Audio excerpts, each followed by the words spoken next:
welcome back. Joining us now is the Honorable Prophet Ja Mickey Bo. And give us your full title, please. Good afternoon, good day, Bahamas. My name is Honorable Prophet Ja Mickey Bo. I'm a director of the House of Rastafari Multi-Corporate and executive member of the House of Rastafari. Yeah. And a member of the EABIC, known as the Ethiopia Black International Congress, or what most people know in the Bahamas as the Bobo Shanties. Okay, great. So you do international work. You link Bahamian chapters with the rest of the world. Yes, we have branches all over the world, all over Africa. We also have another little guest on the show today. Yes, this who is the couldn't stay away from Daddy. The Honorable Prince Copeland Smith, our youngest member. Who hasn't quite grown dreadlocks yet? No, not as yet. How old is he? He's 3 years old. Okay, great.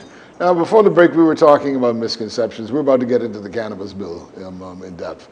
But I believe, Ras Copeland, you had some... Yes, something came to mind as I was listening to the Honorable Priest Marcus.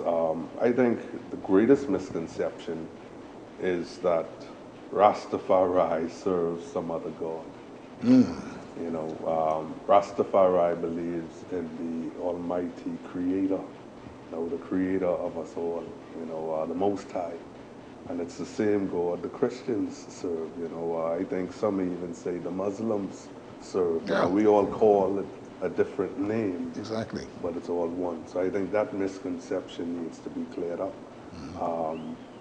To go into it into depth, yes, we also believe that the Creator manifested himself in Haile Selassie, like he did in Jesus Christ, like he did in many others, you know what I mean?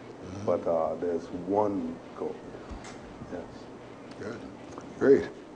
So let's move a little bit into the cannabis bill now. It was tabled last week or the week before. It hasn't been debated yet, and certainly not passed. But as you know, the medical community and the pharmaceutical community, they've got issues with the bill. They're happy to see it come, and they want to get it through, but they need some changes. You were consulted by the government on your thoughts on this? Because really, this is part of your daily practice or daily worship, isn't it? Yeah. First, let me first correct you. Go ahead. This is not what it should be, the cannabis bill. This is the medical cannabis bill. Right, okay. So most of the country wanted a cannabis bill, but what we got was a medical cannabis bill. To your question, we had a meeting with the government, and I guess like I've heard all the pharmacists, the doctors, they all said the same thing that I'm going to say. We all had one meeting with the government. I don't call it consultation. Personally, for me, I think consultation is when we give advice, you look it over, you change it, bring it back to us, ask us our advice. It's an again. ongoing negotiation. And that's what it is. But if you just bring us something, I call it a meeting. And like every other people players in this industry now, we all got a meeting. And because we didn't have proper consultation, we now sees the problem that we're facing right now with the medical marijuana bill that's coming out. What are the problems as far as the Rastafarian community is concerned with that medical cannabis bill? First of all, it has a religious component to it. And I feel like the government just want us, the Rastafarian community, to just focus on the religious aspect of it. We have been the vanguard for the poor and the have-nots. We've been on the street agitating for many causes for the people. So why they think we're going to just let this bill pass on us and we just can sit down and just be happy that we just got our share out of it and we don't care about the rest of the wider population? So now, first let me say this. Cannabis is not a pharmaceutical. Cannabis is a plant. We know that all plants are herbs. Right. We asked the government, what is the reasoning behind not giving it to the herbalists know how to deal with this, but give it to the doctors and the pharmacies who have been fighting cannabis from the inception for over 80 years. They've been fighting cannabis, that it's a drug, it has no, they rescheduled. The science is showing different now. But the science that we have been telling them, the same ailments that we have been telling them can cure it, they're now trying to cure it. But what they're going to do, I want the Bahamian public to know this. They're taking cannabis from being a plant, they're going to break it down to its molecular structure and make it into a pharmaceutical pill. So they're going to take a natural plant that they wouldn't allow us to have, chemically alter it into a pill, and then give it to the pharmacist. Because now, me as a Rastafarian, I cannot dispense a pharmaceutical. So it's out of our hands. But it's a tricky way of doing it. Well, what about this little provision where you could go train for 3 months and then you could...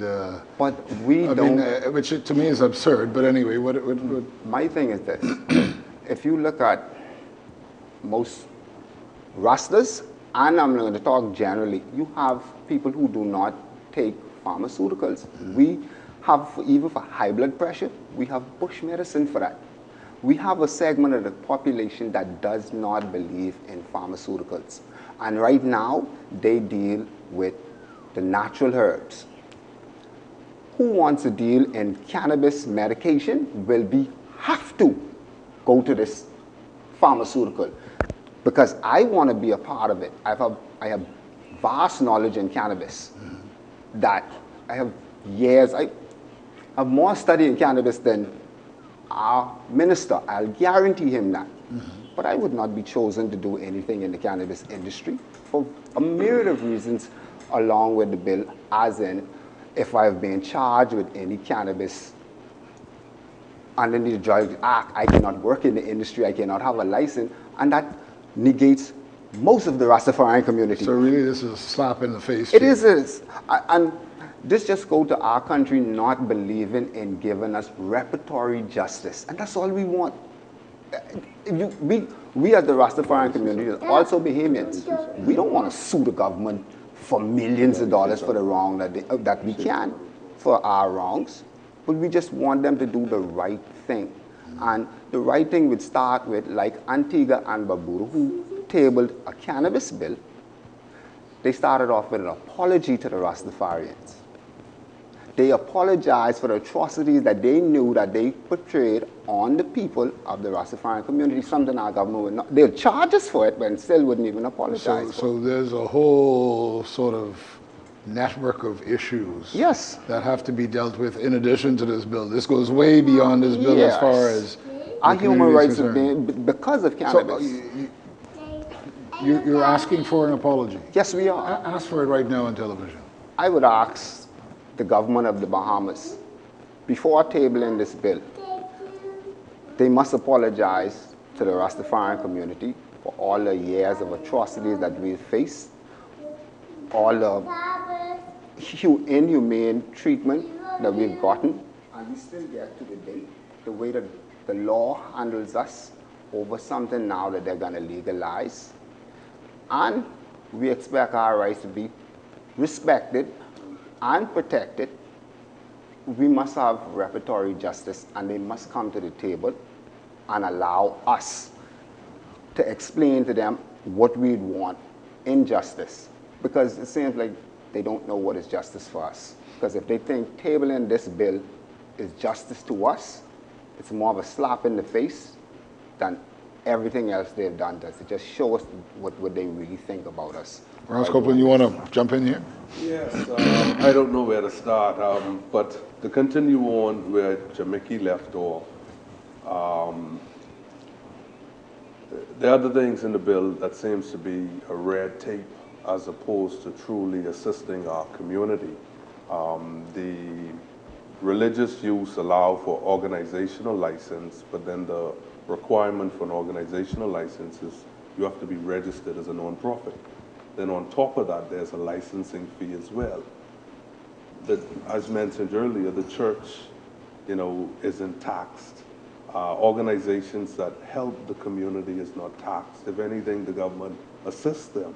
You know, So in one vein, it seems like they're saying we're coming to you because of your religion, we can deal with this. But then in the next vein, they're putting all kinds they're of roadblocks. disrespecting it. Exactly, exactly. So it doesn't seem to be, any truthful, you know what I mean? They're not doing it in good faith. If I can say that. So let's go specifically now and talk about what needs to be changed in the bill as far as you're concerned. Sure. Let's list them. Go ahead. One, we give thanks for a seat on the Marijuana Commission, but it appears that the minister would select that individual. We would like for the House of Rastafari and the community to nominate that individual as opposed to that person they, put on the board. The licensing fee, we do not agree with, because as we mentioned, organizations that assist the community and help the community are not taxed and should not be taxed. Likewise, for the years of persecution and oppression, we expect some type of reparations. We expect to get an apology. We expect to be given medicinal licenses, to distribute medicinal marijuana, because we've been in this industry from time. We don't only smoke marijuana, we prepare cannabis oil that is used for healing properties. What about cooking with it? Because they have a lot of shows where they're cooking with marijuana now, like Bon Appetit. Yes. We cook with it, we make teas with it. It's used in many different ways, but the bill appears to restrict us to only smoking the marijuana. That's not what we're So fighting really, it's for. just a poor understanding of what your way of life is and what your usage is. Exactly. Now, So hold on, let me ahead. finish because Yeah, go ahead.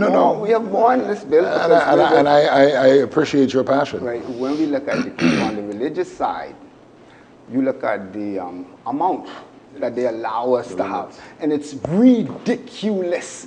More than in the legislation said that we can grow. The organization grow up to 11 pounds per season.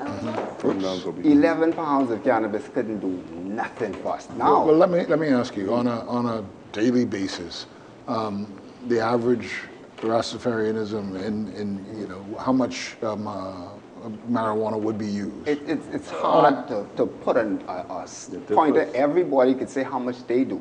I'll give you idea of ways. We have a chalice ceremony. A chalice ceremony, you need about 4 to 5 pounds of cannabis, because you're gonna have a 1/4 pound chalice. So every time you light that up, that's a 1/4 pound you're gonna put in that. You have the marijuana burning ceremony where you can put up to 60. I've seen where they put up to 60 pounds And of you say cannabis. burning, so this is not necessarily smoking. No, this this is is like just- like incense in the Anglican Just Church. putting it in the fire and it going back to the Mother Earth. You could have up to 60 pounds doing that. Okay. And that's a ceremony that we will never be able to have with 11 pounds. Now, worse than the 11 pounds, the organization only can hold 14 grams. Okay, for people who don't know, 14 grams is half an ounce of cannabis. I smoked half ounce of cannabis before I come here. You think So- you so- think part of the thing too, because the stereotype of people who smoke marijuana is like, oh, you can get tired and all you want to do is eat. Obviously, that does not affect people in the Rastafarian. I'll put it like this. If you look at most of the professions, and we know this as Rastafarian because they come to us, most of the professions, the lawyers, the doctors, they smoking cannabis right now. Police. I'm an engineer. Most people think, because I got the locks, they don't know.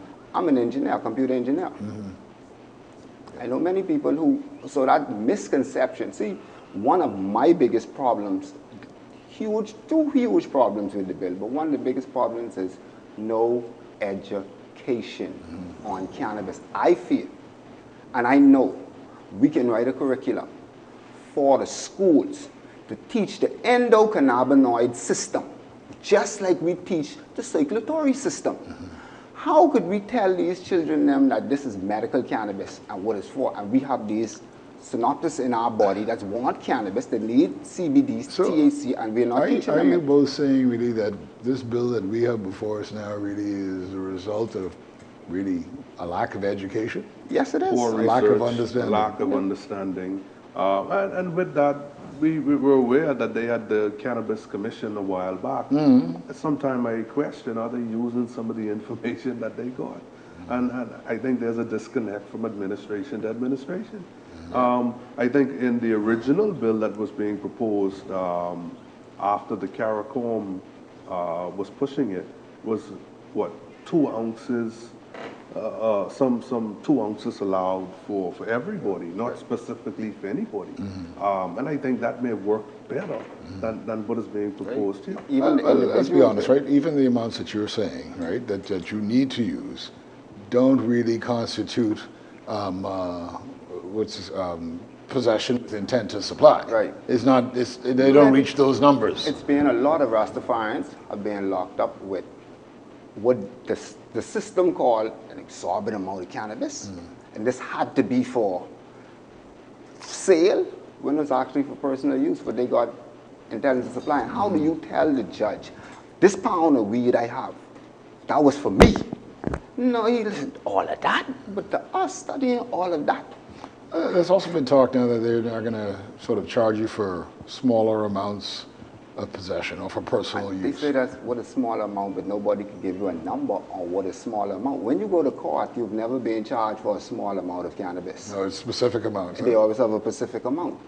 So what is a small amount?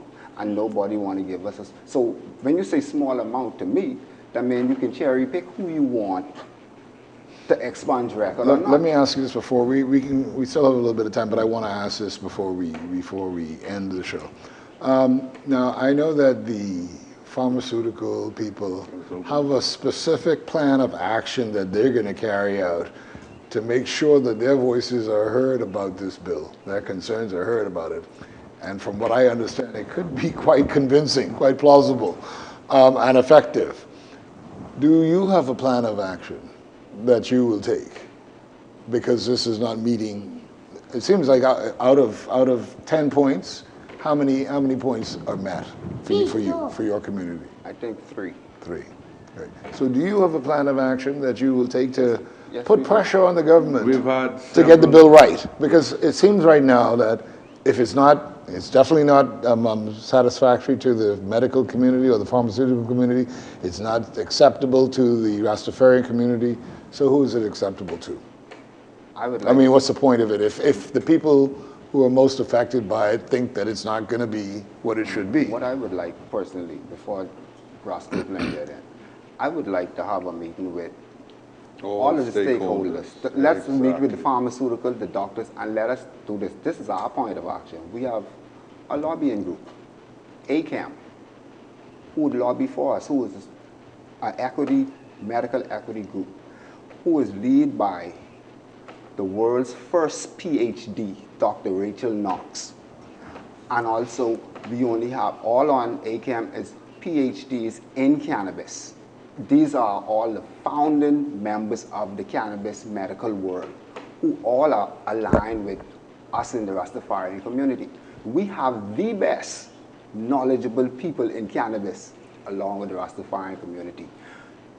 So if the medical and the pharmacies could sit along with us with ACAM, I've brought ACAM to the government and all to be the lobby. But if we have a plan. We're discussing several strategies, we got which strategies. includes, consulting and hiring a lobbying group to assist us. We're also looking into, taking this to the courts, which we've done in the past, to fight for our rights through the legal means.